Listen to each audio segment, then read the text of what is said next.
The LinkedIn Podcast Network is sponsored by SAP. SAP Business AI.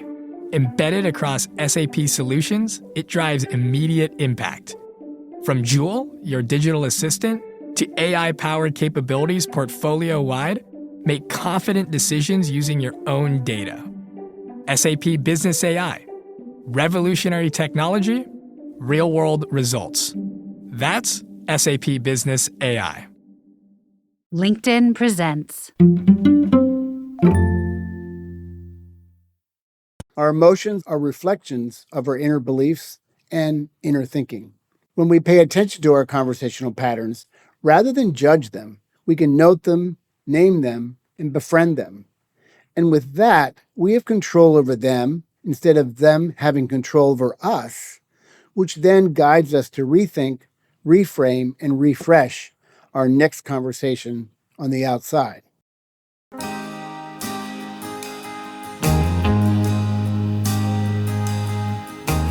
What's up, people? My name is Michael Kovnat, and this is the Next Big Idea Daily, the show that makes smart people smarter by offering quick summaries of the most interesting new books written and read to you by the authors themselves. Today is Friday, and as I've been harping on for a while now, Election Day is right around the corner, just 4 days from now. And if you believe the polls, the country is just about evenly split between two very different candidates, which suggests that nearly half your fellow countrymen see the world very differently than you do. So how do we bridge gaps like that, whether in the world of politics or anywhere else?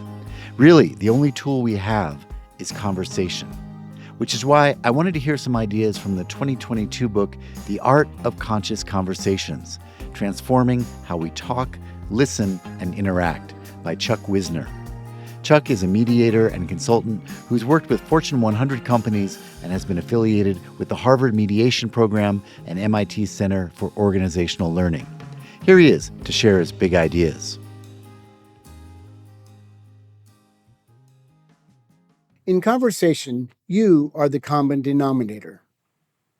We're the common denominator not in an arrogant or egocentric way, but as a central player.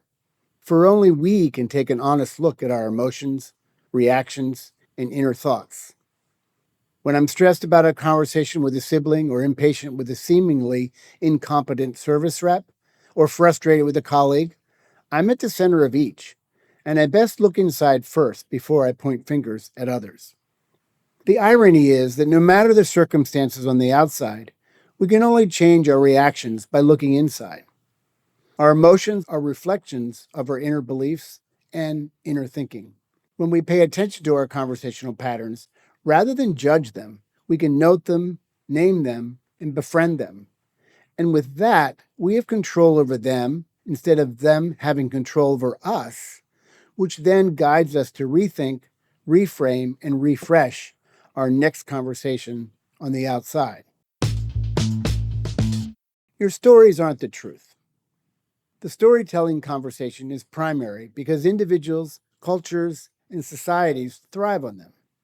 They are beautiful, entertaining, informative, and transformational. A success story is encouraging, a funny story makes us laugh, and an inspirational story can change our lives. They serve us well until they don't.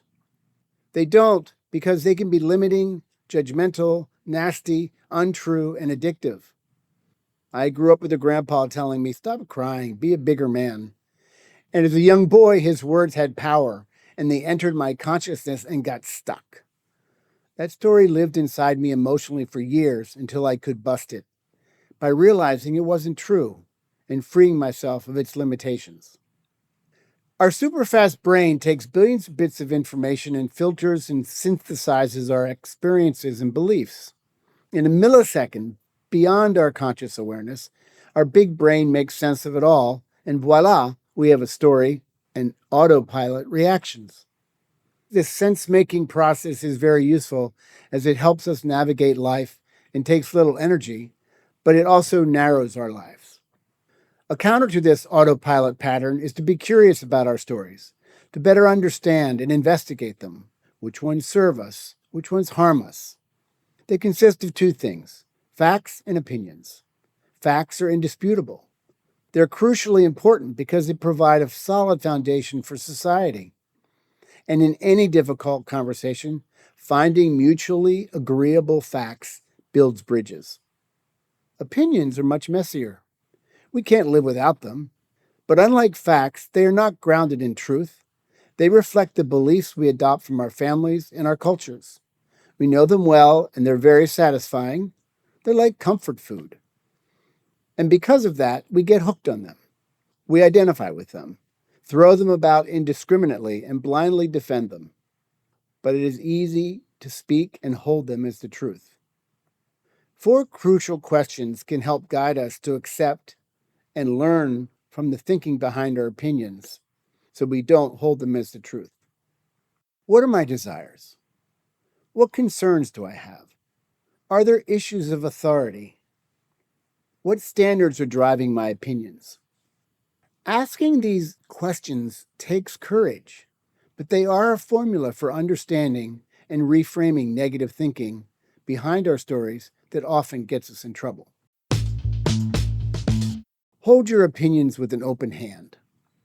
The second conversation in the book is the collaborative conversation, where multiple stories intersect.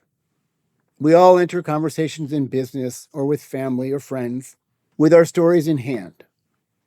Without heeding the lessons of the storytelling conversation, we forcefully advocate for our opinions as the right or the only perspective. We are trained to be knowers, to have the answer, and we are rewarded for it. Being the knower is a dangerous leadership trap. It is like showing up with our opinions close-fisted and ready to defend them no matter the consequences. Not surprisingly, 2 closed fists create battle, and collaboration, questions, and listening are impossible. So rather than being in conversation with a closed fist, we can practice holding our positions lightly with an open hand. With an open hand, we reveal the thinking behind our opinion. We can reveal the 4 questions and demonstrate a willingness to consider opposing ideas. It takes one person to advocate openly and shift a stressful conversation into a collaborative one. The 4 questions are also a guide for asking good questions to better understand others. Shifting from advocacy to inquiry, we can ask sincere questions. What concerns do you have about the direction of the project? Or in the end, what do you hope to accomplish? Or what are your standards of success? This humble sharing of our thinking is an invitation for others to do the same, and open hearts and open minds increase our listening tenfold. Creative insights emerge from an open mind. An open-minded, creative conversation naturally flows out of productive collaborations. In this conversation, we reacquaint ourselves with our oft-forgotten right brain. The left brain, the center of logic, planning, and science and objective truths, has been dominant in most Western cultures for a long time. As Einstein said, "I have always lived life by thriving on opportunities and adventure. Some of the best ideas come out of the blue, and you have to keep an open mind to see their virtue."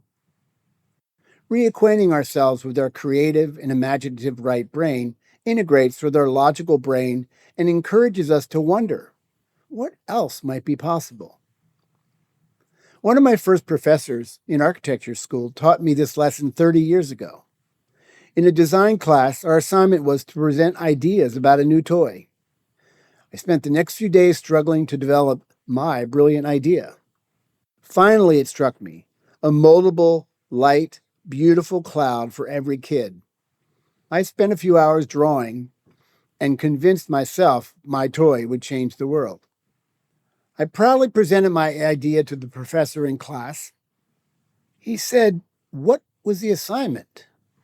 I said, "To create a new toy." He said, No. Your job was to come up with many ideas for a new toy. You got hooked on your first idea. Go back to your drawing board and give me 10 more ideas tomorrow." I will never forget that lesson. In conversations, we make the same mistake. We tell our stories, hook on an idea, and put it into action. This conversation asks us to set aside our judgments, slow down, and let ideas flow. be in flow. Unforeseen and unexpected ideas bubble up through open minds and more conscious conversations. Make commitments you can keep. Don't rush to yes. The fourth conversation, commitment conversations, thrives on the promises we make. Marriage, parenting, leading, selling, buying, partnering, they all rely on our agreements and our commitments. They keep things rolling as they are how we coordinate action with others. If Anna hires Jose to make a bookcase for $1,000, then with that money, Jose gets to pay his rent and the landlord gets to on and on and on. The world turns on promises made. We use commitments to satisfy our desires and concerns for the future, and we use them to solve problems and coordinate action with others. But we are steeped in this conversation daily. We do it on autopilot. That's okay until things go awry. On autopilot, we default to yes, and we miss asking essential questions about design, timing, details, what good looks like. An easy yes allows lots of room for misunderstandings and miscommunication. We make sloppy promises by being polite, making assumptions, defaulting to yes, and avoiding no. But a request without a possible no is not a request, it's a demand. The best move is to begin to pay attention to your commitment conversation patterns. How do you respond when a request comes your way? How do you make requests of others? And when you have a broken promise, go back and be curious about how did this go wrong? This conversation is central to our success and happiness at home. Slow down and make more thoughtful commitments. Trust with others will follow. Our conversations are complex, and yet they are the one standard tool that we all share to guide us to live better lives. The tools and practices of each conversation helps us appreciate their intricacies and pitfalls. They have a lot to teach us. Thank you, Chuck. All right, everyone, you may or may not be able to use these tips to sway your friends toward your preferred candidate, but I do hope whatever happens next week, we'll stick together as a country. Now, with that cheery thought, that's our show for the day and for the week.